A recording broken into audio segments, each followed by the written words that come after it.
Hidup Jokowi! Kita coba simak narasi dari pakar hukum tata negara. Apakah narasi dia secerdas titelnya? Saya selalu bilang bahwa orang yang cerdas, orang yang titelnya banyak, ketika di hatinya ada kebencian, maka otomatis dia jadi goblok. Kita akan buktikan ya. Kalau ijazah saya asli, saya tidak butuh termul.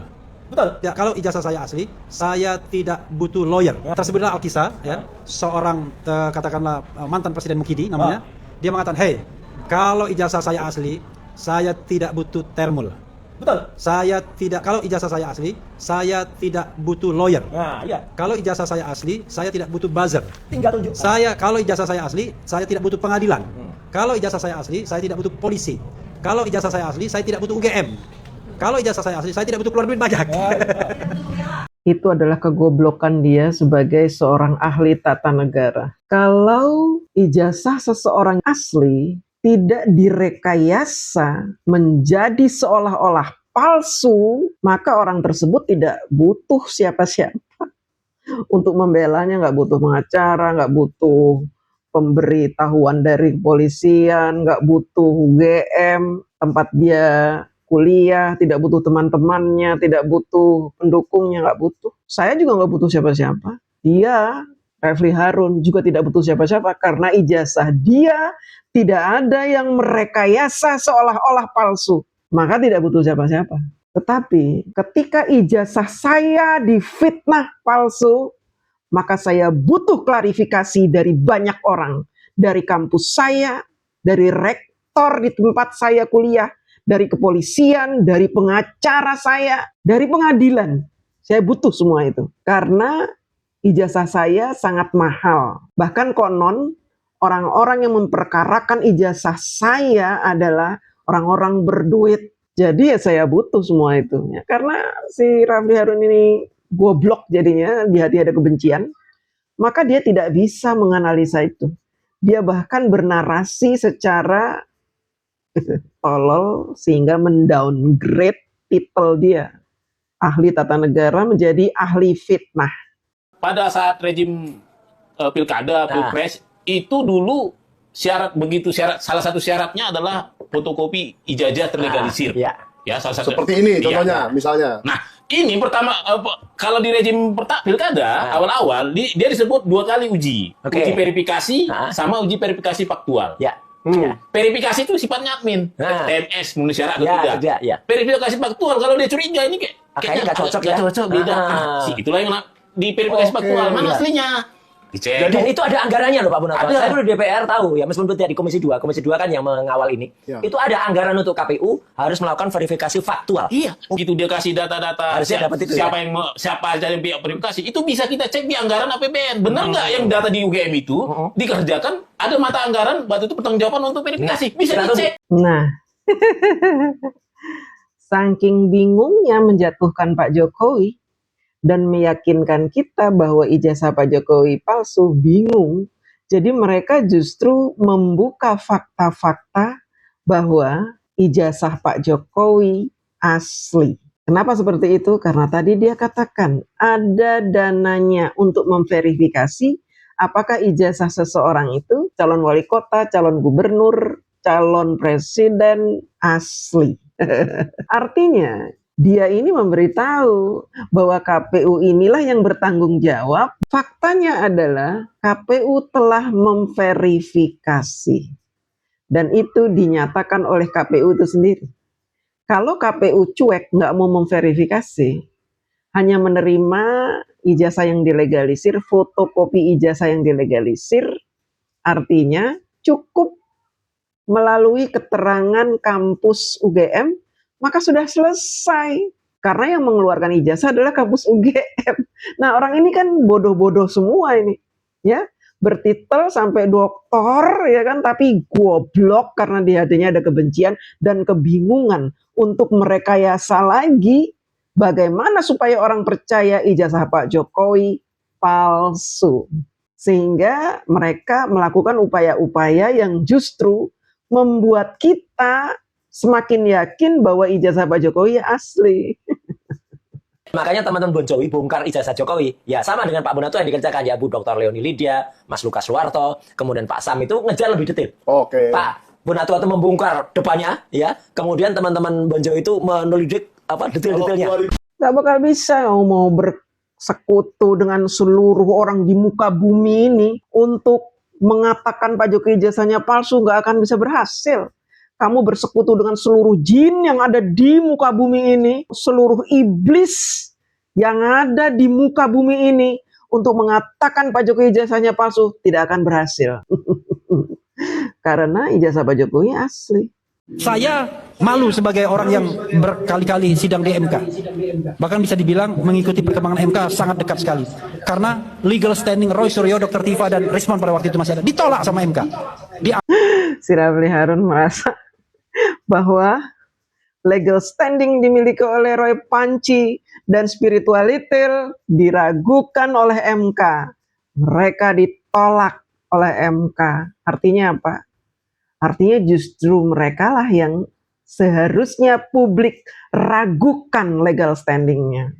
Publik harusnya meragukan siapa Tifa Tipu, siapa Roy Panci. Kalau dia mengaku sebagai peneliti, MK saja sudah menolak. Artinya mereka lah yang seharusnya diragukan, bukan ijazah Pak Jokowi. Anggap dia tidak punya legal standing untuk mempermasalahkan pasal-pasal yang menersangkakan dia. Kan gila kan, Sontoloyo kan? Gila nggak? Dia tidak memiliki legal standing untuk mempermasalahkan pasal-pasal yang menersangkakan dia.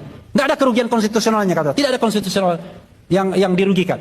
Kan kacau cara berpikirnya. Sementara Almas Sakib Biru, paham kan?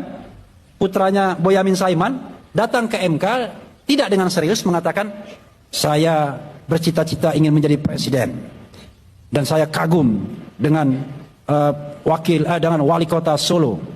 Karena itu pasal yang mengatakan minimal 40 tahun itu harus dihapuskan karena bertentangan dengan konstitusi. Gak ditanya tuh Almas Sakib Biru kerugiannya apa? Saking pinternya, bahkan dia tidak bisa membedakan seseorang yang ingin mengubah isi undang-undang dengan seseorang tersangka yang meminta perlindungan kepada MK karena ingin menanyakan tentang status ketersangkaannya. Dia nggak bisa bedakan. MK ini kan fungsinya adalah memperbaiki undang-undang. Apabila ada undang-undang atau peraturan-peraturan yang dibuat oleh eksekutif dan legislatif bertentangan dengan hak asasi manusia, bertentangan dengan kewajaran dan kebenaran, bertentangan dengan norma-norma masyarakat Indonesia, maka tugas MK memperbaiki undang-undang itu. Ketika seseorang sudah dinyatakan bersalah dan menjadi tersangka, MK tidak punya kewenangan untuk memperbaiki status tersangkanya spiritualitil dan Roy Panci. Karena yang menyatakan mereka bersalah adalah polisian, bukan undang-undang. Kalau mereka ingin menanyakan tentang pasal-pasal yang menjerat mereka, bukan kepada MK, tanyakan kepada kepolisian, pihak penyidik. Kalau mereka mau mengubah undang-undang KUHP, mereka harus menyatakan kerugian mereka apa di undang-undang itu. Apakah kerugian ini berlaku untuk umum? Beda dengan Undang-Undang 90 itu. Undang-undang yang diajukan oleh Almas Sakib Biru itu. Karena apa? Kerugiannya bagi masyarakat luas. Dengan adanya pembatasan usia, maka anak-anak muda yang berusia di bawah 40 tahun tidak bisa maju menjadi presiden maupun wakil presiden. Itu adalah melanggar hak asasi manusia. Bahkan di negara asing tidak ada pembatasan usia. Jadi wajar kalau ada anak muda meminta MK memperbaiki undang-undang itu supaya hak asasi anak-anak muda di Indonesia juga bisa dikembalikan untuk mencalonkan dirinya sebagai wakil presiden maupun presiden, kan begitu. Nah, karena dia goblok si Rafli Harun ini, maka dia tidak paham itu. Saya orang hukum tata negara. Ya, saya juga ngerti hukum. Ya. Satu, Monggo. impeachment itu belum tidak memerlukan putusan inkra dari institusi hukum sebelum proses di DPR. Oh, salah. Itu satu. Udah salah tuh. Oh, no. Monggo, silakan ya. Saya terlibat dalam pembuatan yang Ya, kita sama-sama baca. Ya. Clear. Jadi, Baca dia buat. tolong dengarkan saya ya. Oke. Nah, jadi kalau kita bicara mengenai misalnya klausul mengenai tidak lagi memenuhi syarat, maka prosesnya itu bukan proses ada putusan pengadilan yang berkekuatan hukum tetap.